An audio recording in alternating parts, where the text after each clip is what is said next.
ಯಾಕೆ ಈ ಬೊಜ್ಜು ತುಂಬಾ ನಮ್ಮ ದೇಹಕ್ಕೆ ಒಳ್ಳೇದಲ್ಲ? ಈ ಬೊಜ್ಜು ಬಂದ ಕೂಡಲೇ ಏನು ಮಾರ ಹೀಗೆಲ್ಲ ಕಾಣ್ತಿದ್ದೆ ಅಂತ ಹೇಳುವಂಥದ್ದು ಕಾಮನ್ ಆಗಿ ಕಾಣ್ತದೆ. ಮುಖ್ಯವಾಗಿ ಈ ಬೊಜ್ಜು ಅಂತ ಹೇಳುವಂಥದ್ದು ತುಂಬಾ ದೊಡ್ಡ ಕಾಯಿಲೆ ಅಲ್ಲ. ಈ ಬೊಜ್ಜು ಬರುವುದರಿಂದ ಬೇರೆ ಬೇರೆ ಕಾಯಿಲೆಗಳು ಬರುವಂತ ಸಾಧ್ಯತೆಗಳಿರ್ತದೆ. ನಾವು ತಿನ್ನುವಂತ ಆಹಾರ ಚೆನ್ನಾಗಿ ಶಕ್ತಿಯಾಗಿ ಮಾರ್ಪಾಡುವುದಿಲ್ಲ, ಅದು ಕೊಬ್ಬಾಗಿ ಪರಿವರ್ತನೆ ಆಗಿ ನಮ್ಮ ದೇಹದ ಭಾಗದಲ್ಲಿ ಶೇಖರಣೆ ಆಗ್ತಾ ಹೋಗ್ತದೆ. ಮುಖ್ಯವಾಗಿ ಫಿಮೇಲ್ಗೆ ನಾವು ಗೈನಾಯ್ಡ್ ಒಬೇಸಿಟಿ ಅಂತ ಹೇಳ್ತೇವೆ. ಅವರ ಕೈಯ ಭಾಗ ಎದೆಯ ಭಾಗದಲ್ಲಿ ಈ ಕೊಬ್ಬು ತಿಂದಿರ್ತಾರೆ ಅಥವಾ ಸಕ್ಕರೆ ಏನು ಉಳಿದಿರ್ತದೆ ಅದು ಅಲ್ಲಿ ಹೋಗಿ ಶೇಖರಣೆ ಆಗ್ತಾ ಹೋಗ್ತದೆ. ಆಂಡ್ರಾಯ್ಡ್ ಒಬೇಸಿಟಿ ಅಂತ ಹೇಳ್ತೇವೆ. ಇದು ಮೇಲಿಗೆ ಬರುವಂತ ಒಂದು ಒಬೇಸಿಟಿ. ಸೆಂಟ್ರಲ್ ಒಬೇಸಿಟಿ, ಹೊಟ್ಟೆಯ ಸುತ್ತ ಯಾವಾಗ ಕೊಬ್ಬು ಡೆಪಾಸಿಟ್ ಆಗ್ತಾ ಹೋಗ್ತದೆ ಅಲ್ಲಿಂದ ಬೇರೆ ಬೇರೆ ಕಾಯಿಲೆಗಳು ಬರುವಂತ ಸಾಧ್ಯತೆಗಳು ಜಾಸ್ತಿ ಇರ್ತದೆ. ಯಾವಾಗ ಬೊಜ್ಜು ಬರ್ಲಿಕ್ಕೆ ಸ್ಟಾರ್ಟ್ ಆಯ್ತು ಅಲ್ಲಿ ಮೆಟಬಾಲಿಕ್ ಡಿಸಾರ್ಡರ್ಸ್ ಇರ್ಬೋದು, ದೈಹಿಕವಾಗಿ ಬರುವಂತ ಬೇರೆ ಬೇರೆ ಕಾಯಿಲೆಗಳು ಬರ್ಲಿಕ್ಕೆ ಸ್ಟಾರ್ಟ್ ಆಯ್ತು. ನಾವೆಲ್ಲ IT ಇಂಡಸ್ಟ್ರಿ ಅವರು, ಬೇರೆ ಬೇರೆ ಇಂಡಸ್ಟ್ರಿ ಅವರು ನಾವು ಪೇಷಂಟ್ ನೋಡ್ತೇವೆ, 30 ವರ್ಷಕ್ಕೆ ಎಲ್ಲ ದೇಹವನ್ನು ಹಾಳು ಮಾಡಿ ಬರ್ತಾರೆ.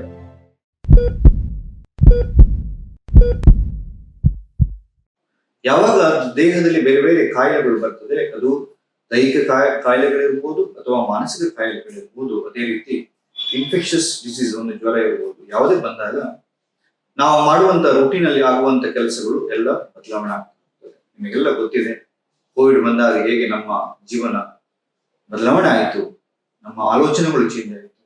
ದೇವರು ನಮಗೆ ಬುದ್ಧಿ ಅಂತ ಕೊಟ್ಟಿದ್ದಾರೆ. ಬುದ್ಧಿ ಅಂದ್ರೆ ಅಸೆಸ್ಮೆಂಟ್ ಕೆಪಾಸಿಟಿ ಅಂತ ಹೇಳ್ತಾರೆ. ಯಾವ್ದು ಒಳ್ಳೇದು, ಯಾವ್ದು ಕೆಟ್ಟದ್ದು, ಎಷ್ಟು ತಿನ್ಬೇಕು, ಎಷ್ಟು ತಿನ್ಬಾರ್ದು, ಏನ್ ಮಾಡ್ಬೇಕು, ಏನ್ ಮಾಡಬಾರ್ದು. ಯಾವಾಗ ಬುದ್ಧಿ ನೀವು ಚೆನ್ನಾಗಿ ಯೂಸ್ ಮಾಡೋದಿಲ್ಲ, ನಿಮ್ಮ ಇಮೋಷನ್ಸ್ ಜಾಸ್ತಿ ಆಗ್ತದೆ. ಈಗ ಯಾವ್ದೊಂದು ಬೇಕರಿ ಶಾಪಿಗೆ ಹೋದಾಗ ಅಲ್ಲಿ ತುಂಬಾ ಸ್ವೀಟ್ಸ್ ಕಾಣ್ತದೆ, ನಿಮ್ಮ ಮನಸ್ಸು ಹೇಳಿದ್ರೆ ಹೋಗ್ ಮಾರೆ, ತಿನ್ನು ಮಾರೆ ಅಂತ ಹೇಳಿ. ಆದ್ರೆ ನಿಮ್ಮ ಬುದ್ಧಿ ಹೇಳ್ತದೆ ತಿನ್ಬೇಡ ಮಾರೆ, ನಿಂಗೆ ಡಯಾಬಿಟಿಸ್ ಇದೆ ಅಥವಾ ನಿಂಗೆ ಬೊಜ್ಜು ಇದೆ, ತಿನ್ಬೇಡ ಅಂತ. ಆದ್ರೂ ನಾವು ತಿಂತೇವೆ. ಅದಕ್ಕೆ ನಾವು ಪ್ರಜ್ಞಾಪರಾಧ ಅಂತ ಹೇಳ್ತೇವೆ. ಸೊ ಅಲ್ಲಿಂದ ಕಾಯಿಲೆಗಳು ಬರ್ಲಿಕ್ಕೆ ಸ್ಟಾರ್ಟ್ ಆಗ್ತದೆ. ಅದರಲ್ಲಿ ಮುಖ್ಯವಾಗಿ ಈ ಬೊಜ್ಜಿನ ತೊಂದರೆ ಮತ್ತೆ ಈ ಡಯಾಬಿಟಿಸ್ ಅಂತ ಹೇಳುವಂಥದ್ದು ಕಾಮನ್ ಆಗಿ ನಾವು ದಿನನಿತ್ಯ ರುಟೀನ್ ಅಲ್ಲಿ ಕಾಣ್ತೇವೆ. ಯಾಕೆ ಈ ಬೊಜ್ಜು ತುಂಬಾ ನಮ್ಮ ದೇಹಕ್ಕೆ ಒಳ್ಳೇದಲ್ಲ? ಮುಖ್ಯವಾಗಿ ಈ ಬೊಜ್ಜು ಅಂತ ಹೇಳುವಂಥದ್ದು ತುಂಬಾ ದೊಡ್ಡ ಕಾಯಿಲೆ ಅಲ್ಲ. ನಮಗೆ ಅಪಿಯರೆನ್ಸ್ ನೋಡುವಾಗ ಮಾನಸಿಕವಾಗಿ ನಾವು ಧನಾತ್ಮಕವಾದ ಯೋಚನೆ ಕಮ್ಮಿ ಆಗ್ಬೋದು. ಈ ಬೊಜ್ಜು ಬಂದ ಕೂಡಲೇ ಆ ಉಲ್ಲಾಸ, ಉತ್ಸಾಹ ಅಥವಾ ಎಪಿಯರೆನ್ಸ್, ಹೊರಗೆ ಕಾಣುವವರಿಗೆ ಏನು ಮಾರೆ ದಪ್ಪ ಆಗಿದೆಯಾ, ಏನು ಮಾರೆ ಹೀಗೆಲ್ಲ ಕಾಣ್ತಿದ್ಯಾ ಅಂತ ಹೇಳುವಂಥದ್ದು ಕಾಮನ್ ಆಗಿ ಕಾಣ್ತದೆ. ಇದು ಒಂದು ಭಾಗ ಎಪಿಯರೆನ್ಸ್, ಸೋಷಿಯಲ್ ಎಪಿಯರೆನ್ಸ್ ಅಂತ ಹೇಳ್ತೇವೆ. ಖಂಡಿತವಾಗಿ ಅದು ಮಾನಸಿಕವಾಗಿ ನಮ್ಮನ್ನು ಉಲ್ಲಾಸವನ್ನು ಕಮ್ಮಿ ಮಾಡ್ಬೋದು. ಆದರೆ ಮುಖ್ಯವಾಗಿ ದೈಹಿಕವಾಗಿ ನಮಗೆ ತುಂಬಾ ಬೇರೆ ಬೇರೆ ಈ ಬೊಜ್ಜು ಬರುವುದರಿಂದ ಬೇರೆ ಬೇರೆ ಕಾಯಿಲೆಗಳು ಬರುವಂತ ಸಾಧ್ಯತೆಗಳಿರ್ತದೆ. ಸೊ ಬೊಜ್ಜು ಅಂತ ಹೇಳುವಂಥದ್ದು ನಮ್ಮ ದೇಹದಲ್ಲಿ ಆಗುವಂತಹ ಒಂದು ಬದಲಾವಣೆ. ನಾವು ತಿನ್ನುವಂತ ಆಹಾರ, ಯಾವಾಗ ನಾವು ತಿನ್ನುವಂತ ಆಹಾರ ಚೆನ್ನಾಗಿ ಶಕ್ತಿಯಾಗಿ ಮಾರ್ಪಾಡುವುದಿಲ್ಲ, ಅದು ಕೊಬ್ಬಾಗಿ ಪರಿವರ್ತನೆ ಆಗಿ ನಮ್ಮ ದೇಹದ ಭಾಗದಲ್ಲಿ ಶೇಖರಣೆ ಆಗ್ತಾ ಹೋಗ್ತದೆ.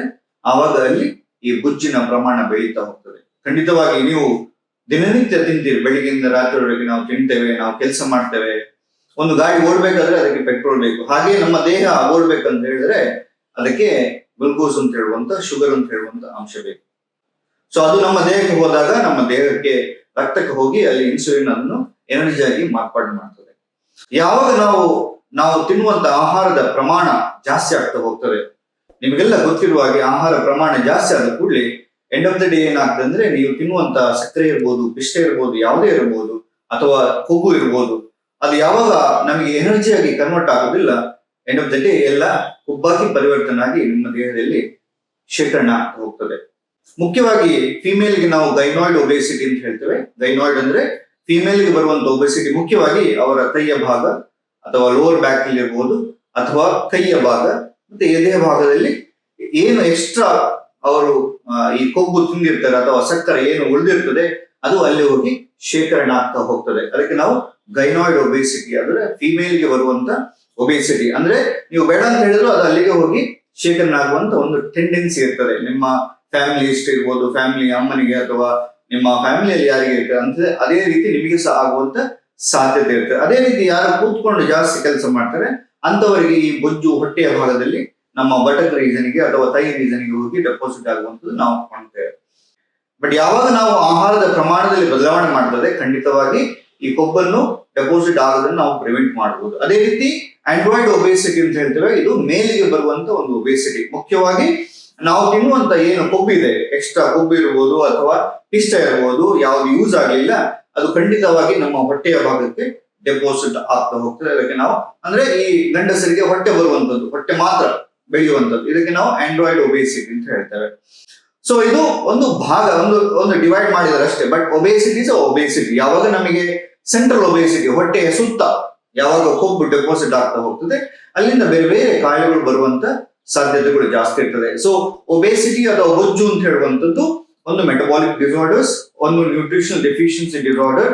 ಅದೇ ರೀತಿ ನಮಗೆ ಒಂದು ಸೋಷಿಯಲ್ ಒಂದು ಎಪಿಯರೆನ್ಸ್ ಕೊಡುವಂತಹ ಒಂದು ಮಾನಸಿಕವಾಗಿ ಒಂದು ನಮ್ಮನ್ನು ಧನಾತ್ಮಕವಾದ ಯೋಚನೆ ಕಮ್ಮಿ ಮಾಡುವಂತ ಒಂದು ಕಾಯಿಲೆ ಆಗಿರ್ತದೆ. ಈಗಿನ ಕಾಲಘಟ್ಟದಲ್ಲಿ ನಮ್ಮ ದೈಹಿಕ ದಂಡನೆ ಅಥವಾ ಕೆಲಸಗಳು ತುಂಬಾ ಕಮ್ಮಿ ಆಗ್ತಾ ಬಂದಿದೆ. ನಿಮಗೆಲ್ಲ ಗೊತ್ತಿರುವ ಹಾಗೆ ನಾವೆಲ್ಲ ಕೂತ್ಕೊಂಡು ಕೆಲಸ ಮಾಡ್ತೇವೆ, ಬೆಳಿಗ್ಗೆ ಹೇಳ್ತೇವೆ, ಸ್ವಲ್ಪ ಎಕ್ಸಸೈಸ್ ಮಾಡ್ಬೋದು, ಬಟ್ ಅದರೊಟ್ಟಿಗೆ ಕೆಲಸದ ಪ್ರಕ್ರಿಯೆಗಳು ಬದಲಾವಣೆ ಆಗ್ತದೆ. ಮೊದಲೆಲ್ಲ ಏನ್ ಮಾಡ್ತಿದ್ದಾರೆ ಅಂದ್ರೆ ಬೆಳಿಗ್ಗೆಯಿಂದ ರಾತ್ರಿವರೆಗೆ ಕೆಲಸ ಮಾಡ್ತಾರೆ, ಒಂದು ದೊಡ್ಡ ಪ್ಲೇಟ್ ಅಲ್ಲಿ ಒಂದಷ್ಟು ರೈಸ್ ಪಲ್ಯ ಎಲ್ಲ ಊಟ ಮಾಡ್ತಾರೆ. ಯಾಕಂದ್ರೆ ಅಷ್ಟು ದೈಹಿಕ ದಂಡನೆ ಇತ್ತು. ಈಗ ನಮ್ಮ ದೈಹಿಕ ದಂಡನೆಗಳು ಬದಲಾವಣೆ ಆಗಿದೆ. ಈಗ ನಾವು ಕೂತ್ಕೊಂಡು ಕೆಲಸ ಮಾಡುವಂಥದ್ದು ಜಾಸ್ತಿ ಆಗ್ತಾ ಹೋಗಿದೆ. ಸೊ ಅದರಿಂದಾಗಿ ನಮ್ಮ ಪ್ಲೇಟ್ ಅನ್ನು ಸಹ ನಾವು ಚೇಂಜ್ ಮಾಡ್ಬೇಕು. ನಾವು ಅದೇ ಪ್ಲೇಟ್ ಅನ್ನು ಕಂಟಿನ್ಯೂ ಮಾಡಿದ್ರೆ, ಅದೇ ಕ್ವಾಂಟಿಟಿಯನ್ನು ಕಂಟಿನ್ಯೂ ಮಾಡಿದ್ರೆ, ಅಥವಾ ಅದೇ ಆಹಾರದಲ್ಲಿ ಆದಂತ ಬದಲಾವಣೆ, ಕೊಬ್ಬು ಜಾಸ್ತಿ ಆಗಿದೆ ಎಲ್ಲ ಆಹಾರದಲ್ಲಿ. ನಮಗೆ ಟೇಸ್ಟಿ ಫುಡ್ ಬೇಕು, ಎಲ್ಲಿ ಕೊಬ್ಬು ಹಾಕ್ತಾರೆ ಅಲ್ಲಿ ಟೇಸ್ಟ್ ಬರ್ತದೆ.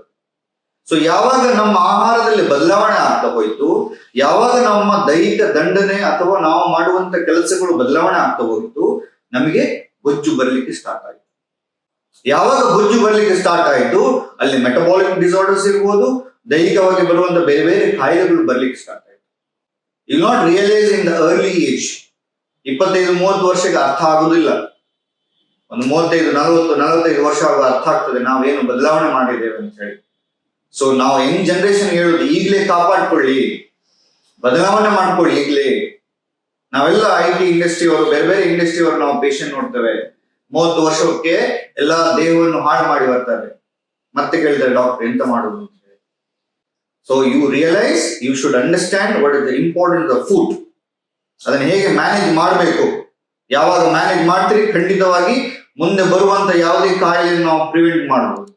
ಸೊ ನಿಮ್ಮ ಆಹಾರದಲ್ಲಿ ಬದಲಾವಣೆ ಮಾಡ್ಕೊಳ್ಳಿ, ಎಕ್ಸಸೈಸ್ ಜಾಸ್ತಿ ಮಾಡಿ, ದೇಹದ ದಂಡನೆಯನ್ನು ಜಾಸ್ತಿ ಮಾಡ್ಕೊಳ್ಳಿ. ಖಂಡಿತವಾಗಿ ನಿಮಗೆ ಗೊತ್ತಿಲ್ಲದೆ ನಿಮ್ಮ ದೇಹದಲ್ಲಿ ಆಗುವಂತ ಬದಲಾವಣೆ ನಿಮಗೆ ಗೊತ್ತಾಗ್ತದೆ.